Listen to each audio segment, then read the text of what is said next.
ပါဆရာမတီချက်တော်ဒီနယ်ဖြစ်ပါတယ်ဆရာမတို့အခု grade 12 math chapter 7 trigonometric function အခန်းကိုလေ့လာတဲ့အချိန်မှာဆရာမတို့ကဘယ်ရောက်သွားပြီလဲဆိုရင် graph of y equal to cos x အဲ့ဒီကိုရောက်သွားပါပြီဒါဆိုရင် y equal to cos x ရဲ့ graph တွေကိုလေ့လာမယ်ဆိုရင်ဆရာမတို့အဓိကသိရမှာဒီ y equal to cos x ရဲ့ domain တွေ range တွေ period တွေ x intercept တွေ asymptote တွေသိရပါမယ်အဲ့တော့အရင်ဆုံးဆရာမတို့ဒီဟာတွေကိုသိဖို့အတွက် unit circle လေးနဲ့လေ့လာကြည့်မယ်ဒါဆို unit circle မှာဒါက10 01 -1 0 0 -1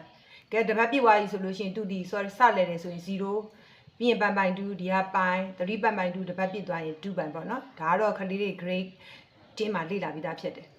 ကဲဒါဆိုရင်ဆရာမတို့ y equal to cos x ဆိုတော့အဲ့တော့ cos x ဆိုတာဒီကိုတင်းချင်း x ကိုလိုချင်တယ်ဆို cos x ကိုဒီပြီးတော့ sin x နဲ့စရတယ်နောက်တစ်ခုဆရာမတို့သိရမှာခြေကော့နောက်ဆိုင်ဒါလေးလည်းသိရမှာပေါ့နော်ကဲဒါဆိုရင်ခြေကော့နောက်ဆိုင်ဆိုတာဒီမှာဆရာမတို့10မှတ်ကလေးအရင်ကြည့်မယ်အဲ့တော့ဒီဟာဒီဆရာမတို့ကအချစ်ဒီ cos 0ဒီ1ဟုတ်လားနောက် sin 0ဒီ0အဲ့လိုမျိုးလေးတွေဆရာမတို့ဒါလေးတွေသိဖို့လိုတယ်ကဲဒါဆိုရင်ကိုတင်းချင်းဆရာမတို့က0ကိုရှာကြည့်မယ်ပေါ့ကိုတင်းချင်း0ကိုလိုချင်တယ်ဆိုလို့ရှိရင် cos 0ကိုဒီပြီးတော့ဆရာမတို့ sin 0နဲ့စားရမယ်ဒါဆိုရင်အချစ်ကိုဒီပြီးတော့အနောက်နဲ့စားမှဖြစ်တယ်နော်ဒါဆို cos ကိုဒီ sin နဲ့စားမှဖြစ်တဲ့အကြောင်းဒါကြောင့်ဆရာမတို့1ကို0နဲ့စားတော့အောက်ကပိုင်းရှည်ဒီ0ဖြစ်နေတာ undefined point ဖြစ်သွားတာပေါ့ဒါဆိုဒီဘက်ကပိုင်ဆရာမတို့ကြော်ကြည့်မယ်အဲ့တော့ကိုတင်းချင်းပိုင်ကိုခြာကြည့်မယ်ဆိုလို့ရှိရင်လည်းဆရာမတို့ cos ပိုင်ကိုတီးပြီးတော့ sin ပိုင်နဲ့စားရမယ် cos ပိုင်ဒီ -1 sin ပိုင်ဒီ0ဖြစ်တယ်ဒါကြောင့်သူဒီလည်းအောက်ကပိုင်းရှည်0ဖြစ်တော့ undefined ဖြစ်သွားတယ်ကဲဒါဆိုရင်ပိုင်2ကိုတင်းချင်းပိုင်2ကိုလိုချင်တယ်ဟေ့ဆိုလို့ရှိရင်လည်း cos ပိုင်2ကိုတီးပြီးတော့ sin ပိုင်2နဲ့စားမယ်ဒါဆို0ကို1နဲ့စားတော့0ထွက်တယ်ဒါဆိုကိုတင်းချင်း3ပိုင်2အတွက်ခြာကြည့်မယ်ဆိုလို့ရှိရင်လည်းကိုတင်းချင်း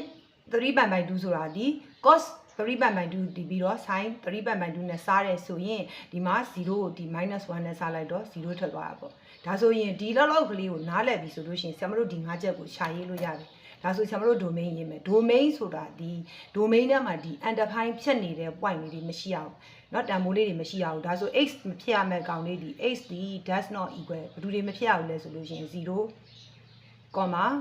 plus or minus ပိုင် plus or minus 2ပိုင် etc ဒါ domain ထဲမှာ undefined ဖြစ်တဲ့ point တွေဒီ domain ထဲမှာမရှိရတဲ့ကောင်တွေဖြစ်တယ်ဒါဆိုရင် range ကတော့ real number ပါပြီးတော့ကကြတော့ဒီ 10x တို့ cos x တို့ y equal to 10x y equal to cos x တို့ညာပိုင်မှာဒါပြီးတော့ကလည်းအဲ့လိုချက်ထားပါမယ်ဒါဆိုရင်ဆရာမတို့က domain ရေးပြီးပြီဆိုရင် asymptote ကိုတစ်ခါတည်းရေးလိုက်လို့ရပါတယ် asymptote ဒီ undefined ဖြစ်နေတဲ့ point လေးတွေဖြစ်တယ်ဒါဆိုရင် x equal to 0, plus or minus ပိုင် plus or minus 2ပိုင် etc ဒါဆို x intercept ရေးမယ် x intercept ဒီ y0 ထွက်တဲ့ point လေးတွေပါဒါဆိုရင်ကိုတင်းချင်းပိုင်2ဒီ0ထွက်တယ်ကိုတင်းချင်း3ပိုင်2ဒီ0ထွက်တယ်ဒါကြောင့် x intercept ဒီ x equal to ဆရာမတို့က plus or minus ပိုင်2 plus or minus 3ပိုင်2နောက်တစ်မှတ်လာမယ်ဆိုဖတ်ပိုင်2လာမှာပါနော်ဒါ etcကဲဒါဆိုဆရာမတို့ဒီကောင်ကိုပုံဆွဲတော့မယ်ဆိုရင်ဆရာမတို့က x ဝင်ရိုး y ဝင်ရိုးပေါ်မှာဆရာမတို့ဒီမှာ0ပိုင်2ပိုင်3ပိုင်2 2ပိုင်ဒီမှတ်ကလေးတွေကိုရှာထားလိုက်ပါမယ်အဲ့တော့အရင်ဆုံး asymptote မြင်းလေးတွေကိုဆရာမတို့ဆွဲမယ် asymptote ဒီ0 plus or minus ပိုင် plus or minus 2ပိုင်ဖြစ်တယ်ဒါကြောင့်ဒီမှာ asymptote မြင်း0 plus or minus ပိုင်ဆွဲပေးထားတယ်ဆရာမဒီဘက်မှာ2ပိုင်တော့ထပ်ဆွဲတော့ဘူးဒီမှာ minus 2ပိုင်မဆွဲဘဲနဲ့ plus 2ပိုင်ဘက်ကို asymptote မြင်းဆွဲထားတယ်ဘာကြောင့်လဲဆို graph က3ပုံလောက်ဆိုနားလည်လိမ့်မယ်လို့ထင်တယ်ပြီးရင် x intercept ဒီ plus or minus ပိုင်ရှာထားတယ် plus or minus 3ပိုင်2ဒီဘက်မှာကျွန်တော် minus 3ပိုင်2တက်မှာရှာပဲနဲ့3ပိုင်2တက်တဲ့ရှာထားလိုက်တယ်ကဲဒါဆိုရင်ဆရာမတို့ဒီ graph ကိုဆက်ဆွဲတော့မယ်ဆိုရင်ဆရာမတို့က0နဲ့ပိုင်2နဲ့ဒီတဝက်ဒါပိုင်4ပေါ့အဲ့ဒီပိုင်4ဆိုရင်ဒီ x နေရာမှာပိုင်4ထည့်ကြည့်လိုက်တော့ y equal to cos ပိုင်4ဖြစ်သွားမယ်ဒါဆိုကိုတင်းချင်းပိုင်4ဆိုတာကိုတင်းချင်း45ရှိတယ်နော်45ရှိတယ်ကိုတင်းချင်း45ဒီ1ဖြစ်တယ်ဒါနဲ့ကြောင့်ဆရာမတို့ကဒီ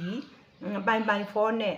1နဲ့ဆိုတဲ့မှတ်ကလေးဆရာမတို့အဆက်ချထားလိုက်မယ်နော်ဒါဆိုရင်ဒါဒီပိုင်4,1ကဲနောက်တစ်ခုကဒီပိုင်2နဲ့ပိုင်နဲ့ကြားအလယ်မှတ်ပေါ့နော်သူက3ပိုင်4ပေါ့ပိုင်4ပေါင်းကြည့်လိုက်3ပိုင်4ရှိတယ်ဒါဆိုရင်3ပိုင်4ကိုတင်းချင်း3ပိုင်4ရှာကြည့်လိုက်မယ်သူဒီ -1 ရှိတယ်ဒါဆိုရင်ဆရာမတို့ကဒါဒီ3ပိုင်4, -1 ပေါ့ဒါဆိုဆရာမတို့ဒီကိုတင်းချင်း graph ကိုဆရာမတို့ဆွဲလို့ရပြီဆွဲလိုက်မယ်ဟေးဆိုရင်အဲ့တော့လက်အားတယ်လို့ support ကတော့ကိုကဆွဲပြီးတော့ကိုအားတယ်လို့ဆွဲလို့ရပါတော့ဆရာမတော့ဒီမှာဗီဒီယိုရိုက်နေမှာလို့ဒီလိုလေးဆွဲပေးလိုက်မယ်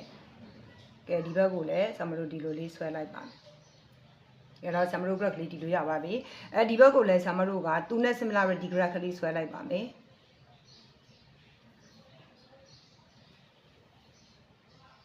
ဒီမှာလည်း minus pi by 2အတွက်လည်းဆရာမတို့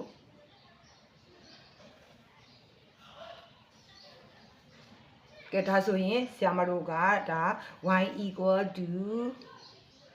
cot x အတွက် graph ကလေးပြီးသွားပါပြီဒါဆိုရင် y equal to cot x graph ကလေးပြီးသွားရင်ဆိုရင်သူ့ကိုဆရာမတို့ဗာထပ်ပေးဖို့လိုလဲဆိုရင်ဆရာမတို့က period ထပ်ပေးဖို့လိုတယ်အဲ့တော့ period ကိုဆရာမအစံတုံးနှစ်ခုကြားစံတုံးမြင့်နှစ်ခုကြားထပ်ပေးလိုက်မယ်ဒါဆိုရင် period ဒီပိုင်မှာ0နဲ့ပိုင်ကနေ0နှုတ်ကြည့်ပိုင်ဒါမှမဟုတ်ဘဲနဲ့ဒီ graph နှစ်ခုကြားအောက်ပါဝေးเนาะအဲ့ဒီတွေကိုလည်းဒါပြီးတော့ဆိုပြီးတော့ထားလို့ရတယ်ဒါဆိုရင်တော့ y equal to cot x အရက်ပြီးသွားပြီအဲ့တော့အဲ့ဒီမှာ range r ဖြစ်သွားတာဆမရှင်းပြမယ်เนาะ range r ဖြစ်သွားတာ y တန်မို့ဒီကနေဆမတို့ကြည့်လိုက်ဒီ graph ကိုဆမတို့ဆွဲလိုက်တယ်ဆိုရင်အပေါ်တက်သွားတယ်ဆမတို့0ကနေအပေါ်ကိုတက်ဒီဘက်ဆိုလို့ရှိရင်အနှုတ်ကိန်းတွေအားလုံးပါတယ်ဒီမှာလဲ y တန်မို့အပေါင်းကိန်းတွေအားလုံးပါတဲ့ကြောင့်ဆမတို့က range ဒီ real number r ဖြစ်နေတာပါနောက်တစ်ခုကဆမတို့ဒါဆိုလို့ရှိရင်တော့ y equal to cot x graph တွေကိုဆမတို့ transformation graph တွေလာရင်လည်းပုံဆွဲတတ်သွားလိမ့်မယ်နောက်တကယ်လို့ graph of y equal to a cot b ဆိုပါတော့ဒါဆိုရင်သူဒီ y equal to cot x ကနေပြီးတော့ y equal to a cos b ဆိုတာ transformation ဖြစ်သွားတာပါဒီနေ့အဖြစ်ပြောမယ် scale လေးနေဝင်သွားတယ်ဒါဆိုရင်ဒီမှာရှေ့မှာ a နဲ့မြောက်ထားတာ vertical scale လေး x ကို b နဲ့မြောက်ထားတာ horizontal scale လေးဒါဆိုသူ့ရဲ့ coordinate point လေးဆရာမတို့ထုံးစံအတိုင်းခြာတတ်ရမယ်ဒါဆို y equal to cot x ကို coordinate ဒီ x, y ဖြတ်တယ်ဆိုရင်ဒီဘက်မှာ y equal to a cos b ဆိုဆရာမတို့ရှာကြည့်မယ် x ဒီဘာနဲ့ဆိုင်လဲ horizontal scale လေးနဲ့ဆိုင်တယ်ဒါဆိုရင်ဒီမှာ b နဲ့မြောက်ထားရဲဆိုဆရာမတို့ x coordinate ကို b နဲ့ဆိုင်ရမယ်ဒါဆို x by b comma y coordinate ဒီ vertical နဲ့ဆိုင်တယ်ဆိုဒီမှာ a နဲ့မြောက်ထားရဲဆိုဆရာမတို့ y coordinate ကို a နဲ့မြောက်တော့ x by b comma ey ဆိုပြီးတော့ရပါမယ်ဒီလိုမျိုး transformation လေးတွေကိုဆရာမတို့ကပြောင်းတတ်တယ်ဆိုလို့ရှိရင်ဒီ trigonometric function graph တွေကိုဆွဲနိုင်လိမ့်မယ်ဒါကြောင့်အားလုံးအသေးချာလေးဒီနားလည်လိမ့်မယ်လို့ထင်ပါတယ်ကျေးဇူးတင်ပါတယ်